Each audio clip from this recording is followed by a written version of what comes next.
नाशिकच्या सरकारवाडा गोळीबार प्रकरणी पोलिसांची मोठी कारवाई। नुकतेच ठाकरेंच्या शिवसेनेतून भाजपमध्ये प्रवेश केलेल्या मामा राजवाडेंना अटक। मुख्यमंत्री फडणवीसांच्या नाशिक दौऱ्याच्या पार्श्वभूमीवर पोलिसांची जलद हालचाल।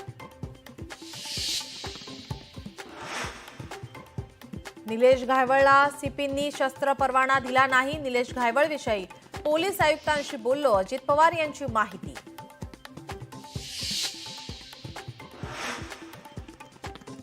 निलेश घायवळ पासपोर्ट प्रकरणी नवी माहिती समोर। कोर्टाचे आदेश असतानाही पासपोर्ट जमा केला नाही। खंडणी प्रकरणात 2021 मध्येच पासपोर्ट जमा करण्याचे होते आदेश।